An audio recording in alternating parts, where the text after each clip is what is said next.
much. As you all know, each conference has its critical moments, and this is one of them. We have our technical artists that try now to include Professor Jeffrey Sachs from New York.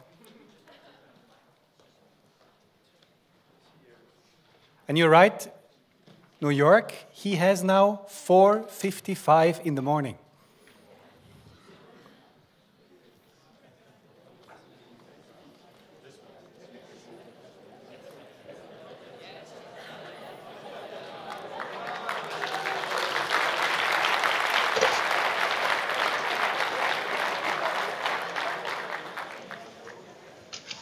Professor Sachs, can you hear us?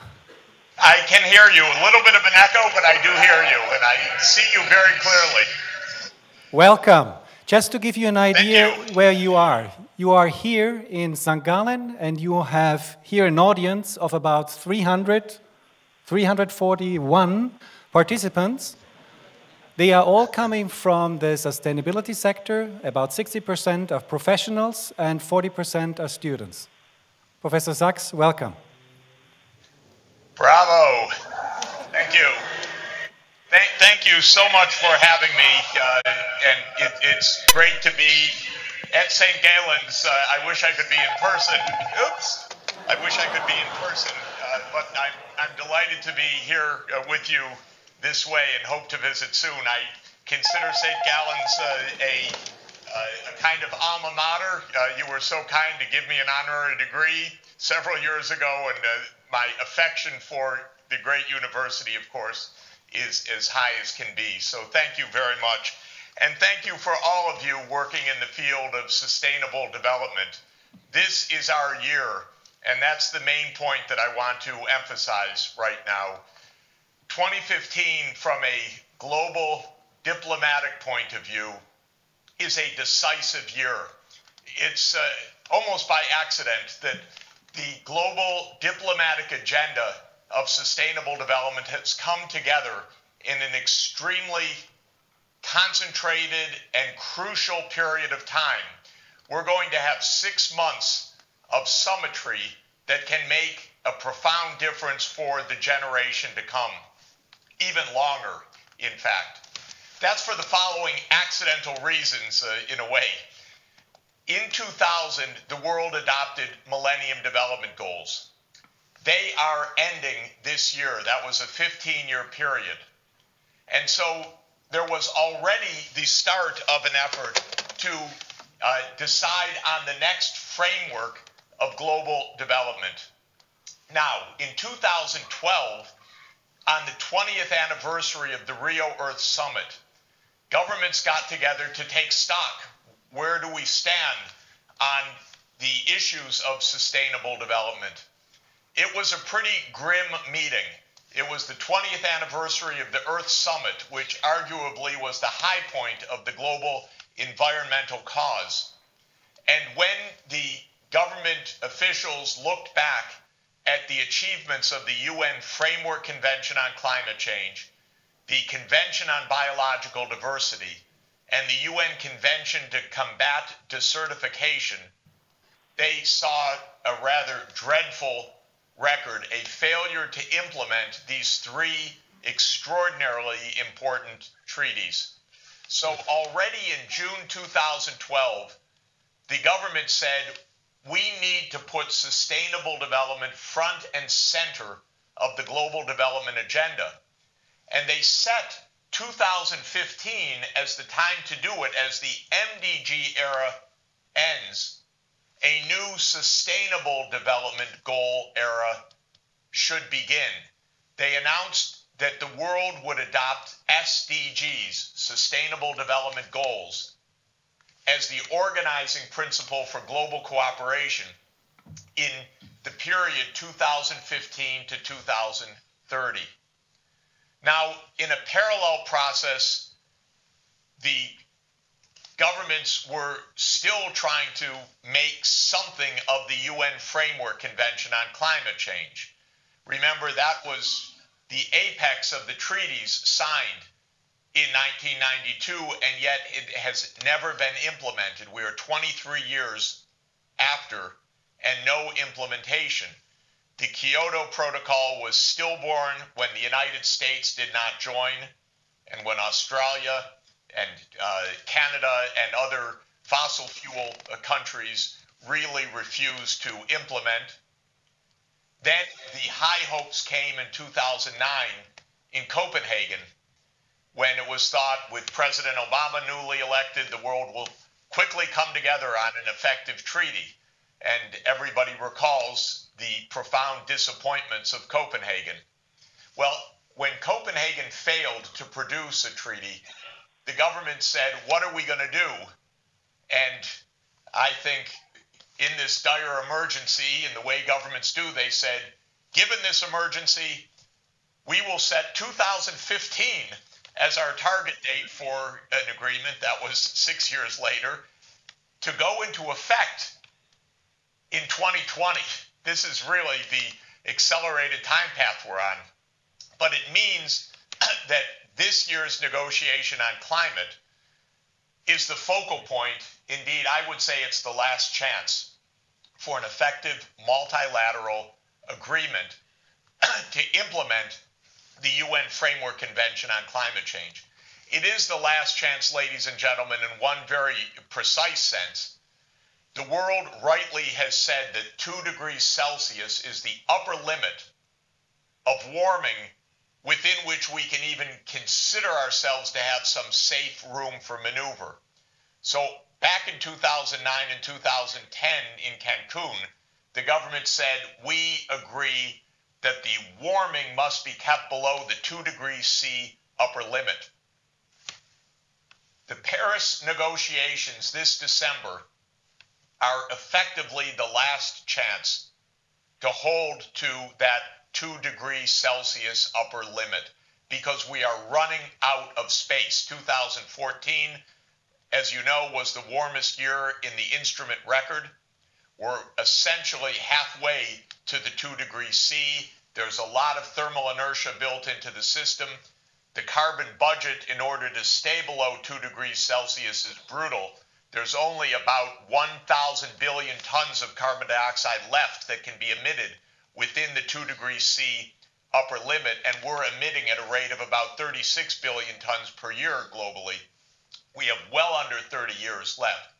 In other words, we have to move decisively to deep decarbonization and to a zero net carbon energy system by around 2070, according to the IPCC.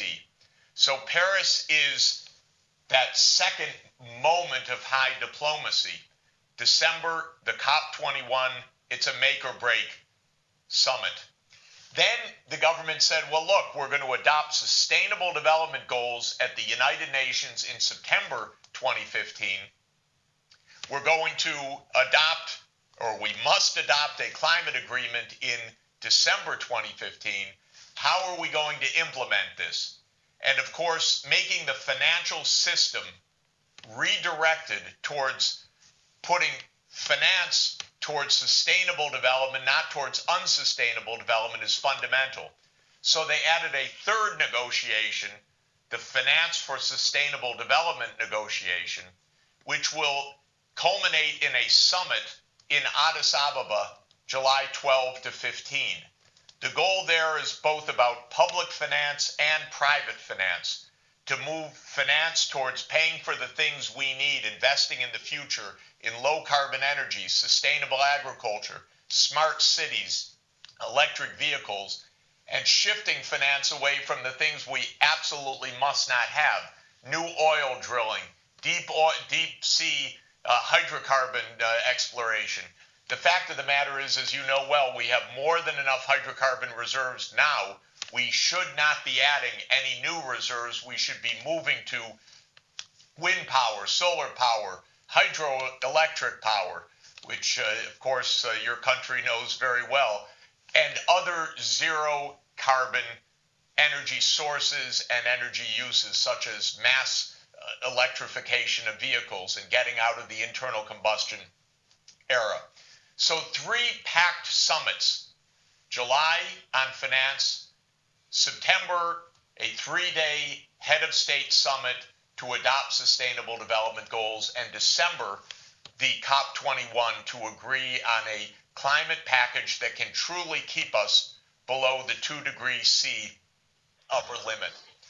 Finally, let me just introduce one component of how we hope to proceed and to have St. Gallen as a partner and you as close partners.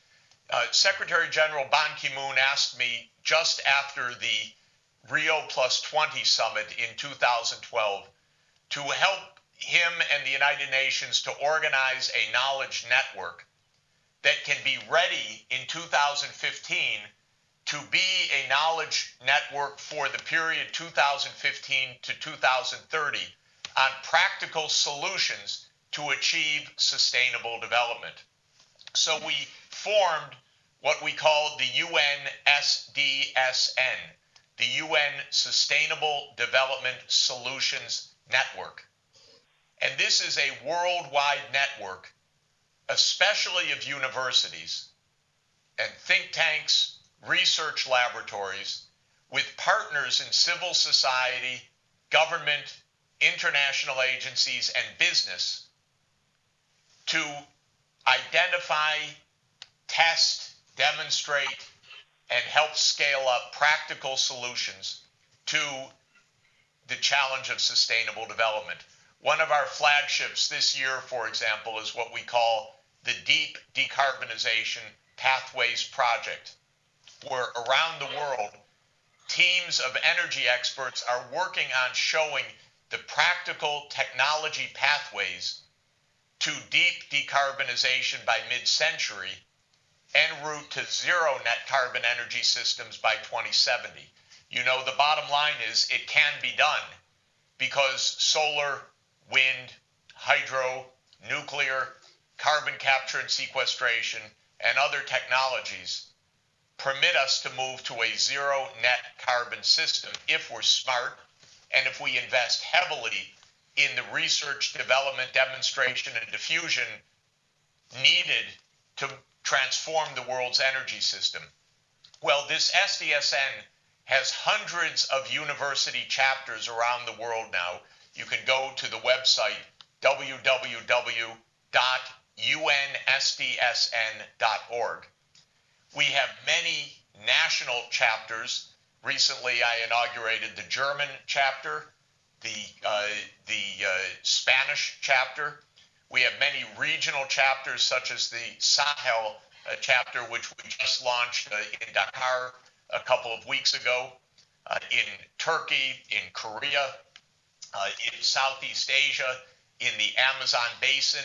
We'll launch an Andean SDSN this summer. And we are very keen on extending a partnership for efficacy and for practicality.